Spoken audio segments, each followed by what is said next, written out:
नमस्कार, आज की बात में आपका स्वागत है। आज सबसे पहले मैं आपको मुंबई शहर का हाल दिखाता हूं। आज मुंबई के लोग पूछ रहे हैं हमारा कसूर क्या है, बारिश के कारण मुंबई का इतना बुरा हाल क्यों है, पूरे शहर में जगह जगह पानी क्यों भर गया।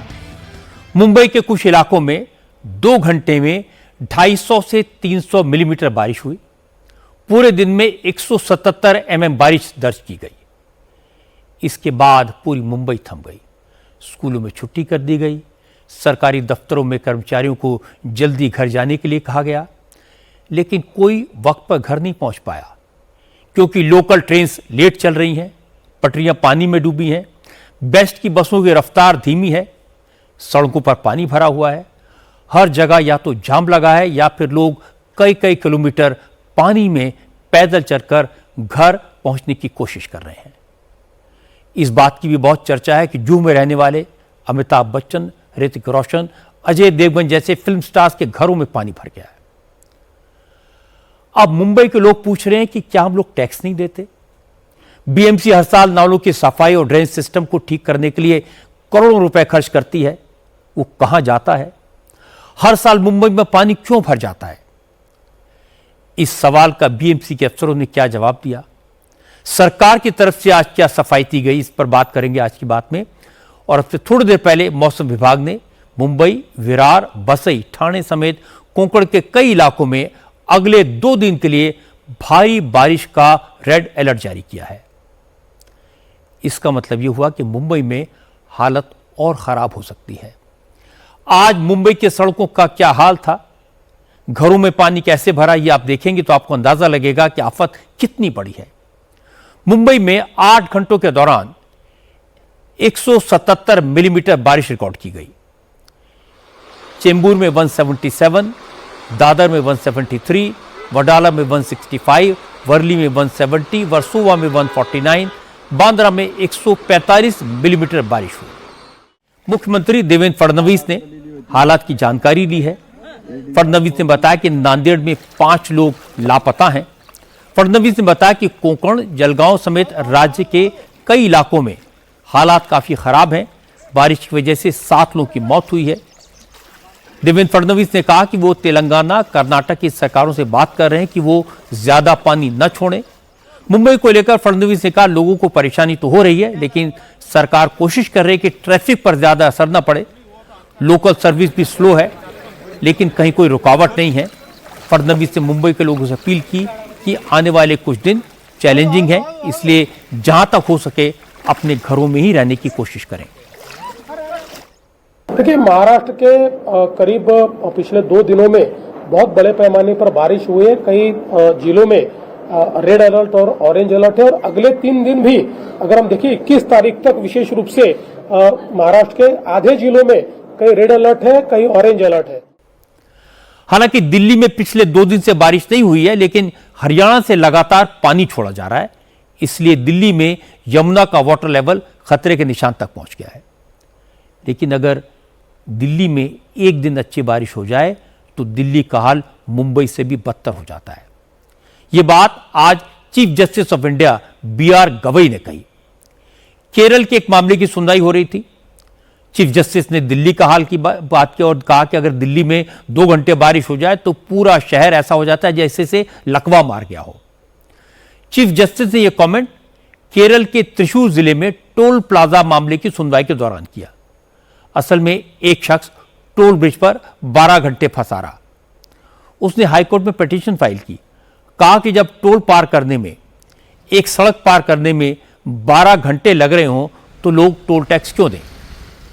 ये टोल टैक्स बंद होना चाहिए।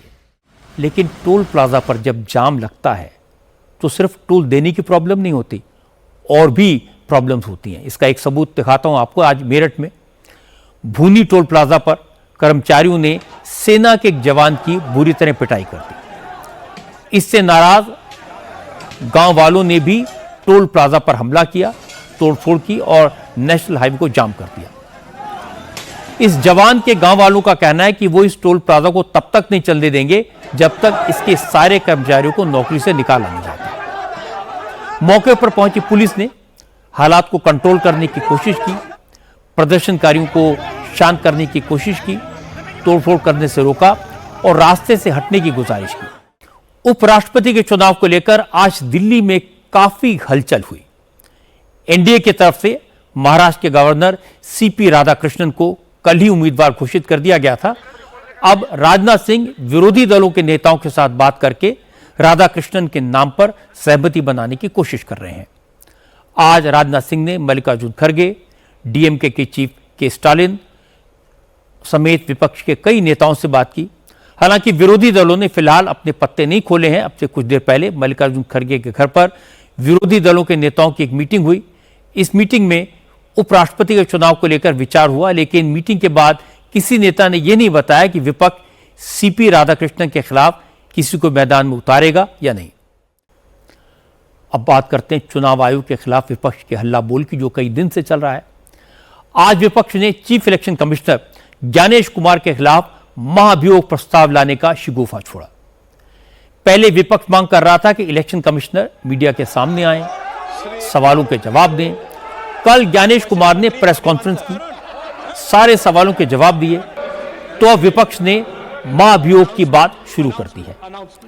आज विरोधी दलों के नेताओं ने इलेक्शन कमीशन के खिलाफ पार्लियामेंट में हंगामा किया, नारेबाजी की और इसके बाद पार्लियामेंट में ही विरोधी दलों के नेताओं की मीटिंग हुई।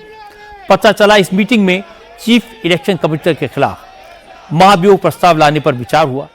इंडिया अलायंस के नेता जिस वक्त दिल्ली में चुनाव आयोग पर सवाल उठा रहे थे, चीफ इलेक्शन कमिश्नर पर अटैक कर रहे थे, राहुल गांधी उस समय बिहार में थे। राहुल गांधी तेजस्वी यादव के साथ बिहार में वोट अधिकार यात्रा निकाल रहे हैं।